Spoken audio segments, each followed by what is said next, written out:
Maayong adlaw ninyo diha, ma'am, sir. Makita nyo diri si brother na gi-sprayhan ang kaniyang parts sa badya Seto 100. Mga ma'am, sir, mao na pod ni karon ang iyahang bag-o nga project kay aduna may tawo nga nag-request sa iya nga buuhan ko no siya og kaniyang motor kay bayda na lang siya sa kantidad nga gipangayo niya. So dinhi mga ma'am, sir, nag-refund siya diri sa kaniyang tambutso og kaniyang chassis og kaniyang rim mga ma'am, sir. Ang iyahang pintura nga gigamit mga ma'am, sir, ansal na siya mga ma'am, sir, nakakatong pintura na ginapintura sa sakyanan. Pero ginahalo niya mga ma'am, sir, wala lang ta diha masayod unsa giunsa na niya pagtimpla kay siya lang diha ang nasayod mga ma'am, sir, kay igo ra man ta diri taga video sa iya ha. Kinang man pud siya mga ma'am, sir, ang color niya mga ma'am, sir, silver nga black mga ma'am, sir. Nindot siya tanawon sa layo mga ma'am, sir, kay mukinang siya kay adun naman po silver na mulutaw pag tan-aw nimo. Kani siyang pinturaha mga ma'am, sir, dili man ni siya ingon nga mapaksi pag matud-an og kaniyang gasolina, dili siya ingon sama sa baws ni nga pag imuhang kuskuson gamit ang gasolina makuha ni siya, pero kani mga ma'am, sir, makuha ni siya pero ibutang nat mga 2 ka oras nimong babad sa gasolina mga ma'am, sir. Original ni siya nga pintura mga ma'am, sir, dili lang na ako i-mention og usay nga niya ani kay secret lang ni siya mga ma'am, sir.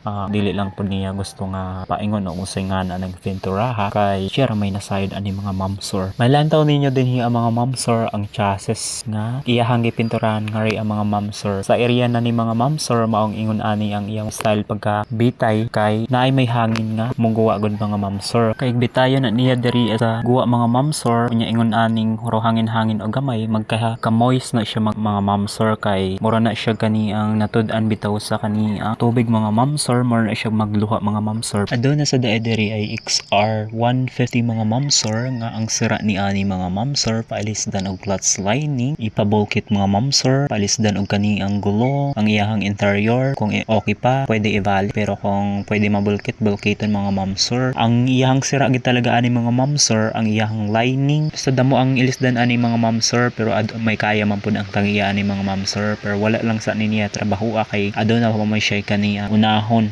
kinahanglan unahon kaysa ani mga ma'am, sir, kay kani ang iyahang project mga ma'am, sir, kani adto pag ini nga wala pa ni maabot ang XR 150 mga ma'am, sir. Ang kanang refend niya nga rim mga ma'am, sir, alloy na siya mga ma'am, sir, katabi tong mamahalon mga ma'am, sir, nga malandaw ninyo sa Shopee. Mo ni siyang ginagamit sa pang moto show. Grabe man po na ka-presyo mga ma'am, sir. Oy, makabuslot man po na sa bulsa mga ma'am, sir. Kani laging watay kwarta, dili na to afford ni siyang aning alloy mga ma'am, sir. Napo dahil dari ay tangki mga ma'am, sir. Doon ni siya katangki nga malantaw niyo diha mga ma'am, sir. Mao na siyang postura o style niya mga ma'am, sir, nga malantaw ninyo. Mao ang gibutangan na siya epoxy kay para ang pantay sa iyahang tangki makuha mga ma'am, sir, madasig tan-awon pag aduna siya pintura mga ma'am, sir.